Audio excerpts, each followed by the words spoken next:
So hello and welcome to Swampend Enterprises courses. So today's course is on Python variable names. My name is Tamara and I'm going to be taking you through the course today.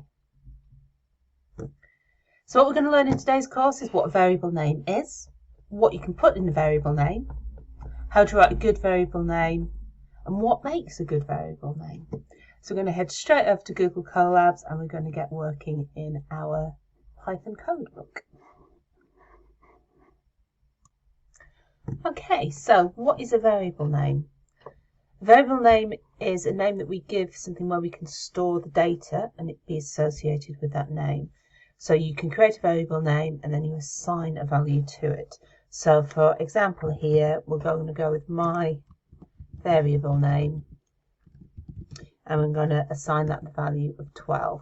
So as long as we run that code cell, again by pressing the play button or by pressing shift and return, then now under that specific name, my variable name, the number 12 is stored. So this means if we want to print out the number 12, we don't have to type 12 in, we can just ask it to print my variable name instead. Run that and it will print out the number 12 for us. So this might seem kind of a bit weird just to do in that format because it's actually easier to type the number 12. But if you're doing a large piece of code and you have items that are going into it that you may want to change, giving it a variable name set at the top of your code means that that is just one place that you need to change it. You don't have to go through the multiple times that you've used the number 12 as an example. So it's a really good habit to get into doing. And it's a way that coding actually becomes more useful. So what can you put in a variable name? So Python rules are that your variable name has to start with a letter or an underscore. It cannot start with a number. So we could have a equals 9 is a perfectly valid variable name. Or if you fancied underscore a equals 10. Both of those will work. So if we print those out, printers 9 and 10. And it can only contain alphanumeric and underscore. So if you want to go totally wild, you can have an alpha, a numeric, and an underscore, and that is a valid variable name. It all works fine. If you get something else in there that doesn't work, say an exclamation mark, for example, that's going to throw a syntax error. So it's telling you that it's invalid syntax. It's got this little arrow that points you to what the issue is, and the issue is an exclamation mark that you have in your variable name. So if we get rid of that, run that again, it will all be fine. Other thing to note about variable names is that they are case sensitive. So Freddie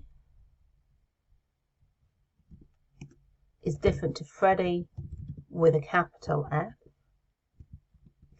is different to Freddie in all caps. So these are all individual different variable names and we can print those out. Let's go in the same order, so all lowercase, uppercase, first letter, all uppercase, and that will print out our variable names. If you do make a typing error in here, let's say by accident you've typed capital F and a capital R, and you run that, again it will give you an error and it will tell you that Freddie is not defined.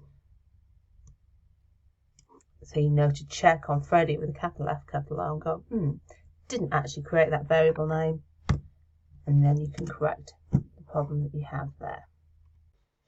So how can you write variable names? There's a few different schools of thought on this, and I'm going to explain why you maybe want to do something slightly different to how you would normally write them down. You can't have spaces in there to separate the words, and normally because your variable name is trying to explain something, you have more than one word in it. So if we had Swampend Enterprises as our variable name, there's nothing technically wrong with that. It's just a bit difficult to read. You can't see where one word ends and the next word begins. So one of the options you can use is camel case. This is where you capitalise the first letter of the second word and subsequent words actually, so it goes up and down like a camel's hump, which is why it's called camel case, and that gives you a bit of a clue where those words split up. Python tends to use snake case for its variable names, so this is where you have a underscore between the words.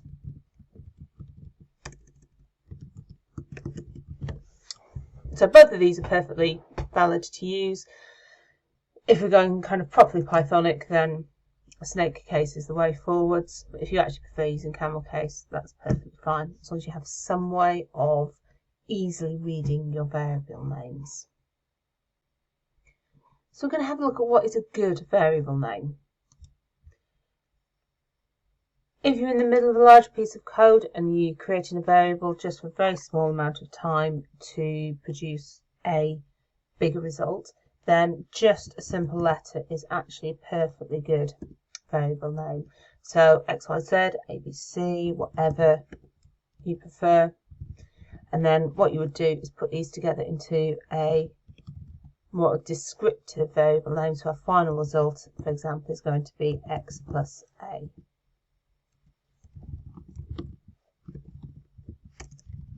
So we've just created these two variables for a very short period of time, and because they're in the next line they are added together, it's clear what's happening with these. But quite often you set your variable names at the top or of your code or somewhere else in it, so it needs a better name. So if we were going to describe a box, for example, we could say the width of the box was 9.3 centimeters. And the length was 10.4. So using this hash, which is our comment marker and the centimetre, it tells us the unit without having to write a separate comment at the top. It keeps everything on one line, so everything's very clear. So let's make sure we run that code block, and then let's calculate what the area is. So set new variable name of area, and that's width times the length. Now let's print that out of the area. That'll tell us what the area of the top of the box is. So say later on actually in the code you add in the height. So again, give that a sensible variable name.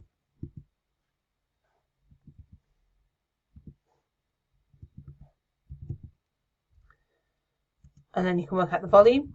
Now times those two together, so the width times length times height.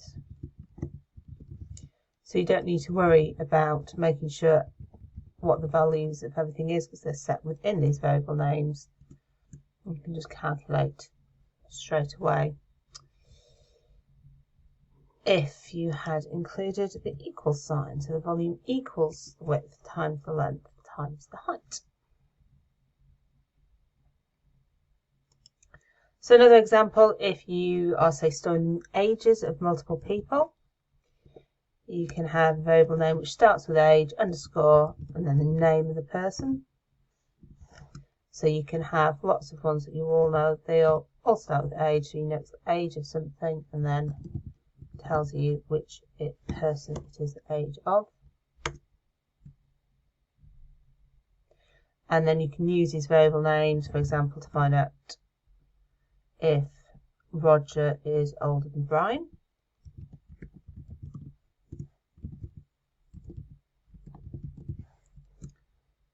And that will give us a false because Roger is actually younger than Brian. So we're going to go through all these operators in the following lesson, but this is just giving you an idea of how you can use these variable names.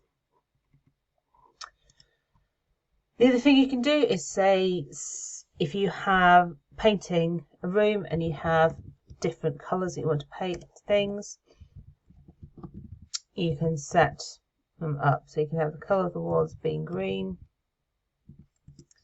colour of the wall of the post as being blue, and so the colour of the ceiling is white.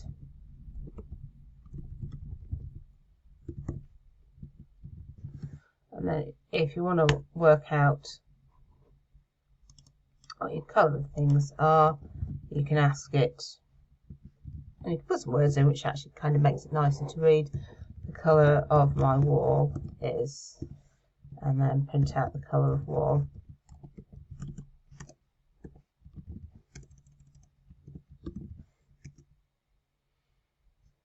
And you can work that way.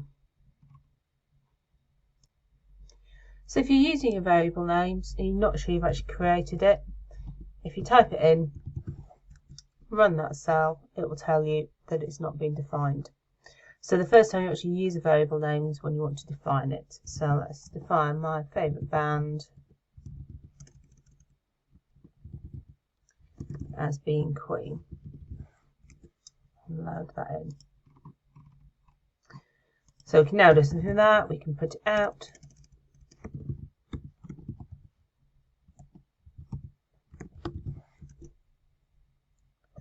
I'm putting that to the screen. You can also reassign it. You can change the value that you've got stored in there. So all you do there is just reassign it. You start with your variable name again.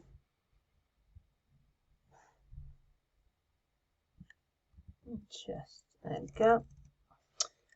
So my favourite band, Change Your Mind, is now actually The Wonder Stuff.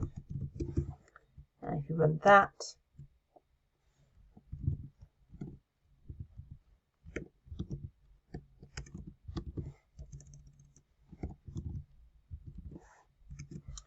that's how I'm going to tell you it's The Wonder Stuff instead of Queen. So just be careful, particularly when you're using a Jupyter Notebook, that our variable name is now my favourite band, and that is going to be equal to The Wonder Stuff. So if you go back up and run over the cell, you're going to get a different answer. So in this case, at this point when we ran that cell, the answer for my favourite band was Queen. If we run that now, it's going to have changed to The Wonder Stuff. So your variable name stays with the last thing it has been assigned, so it isn't going to magically change until you rechange it. So you can change your variable names as many times as you want. So if we change that back to Queen, it is going to print again that my favourite band is Queen. So if you're ever getting some weird answers in your Jupyter Notebook, it's always worth just going up and running the entire sheet instead of just one cell, and then that will solve any of those kind of problems that you might find.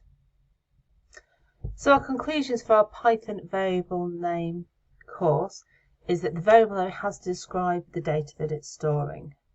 Unless you're doing a very short temporary variable name, then you can use A, B, C, X, Y, Z. But anything that you're going to come back to later on, make sure it makes some sense to you for what it is.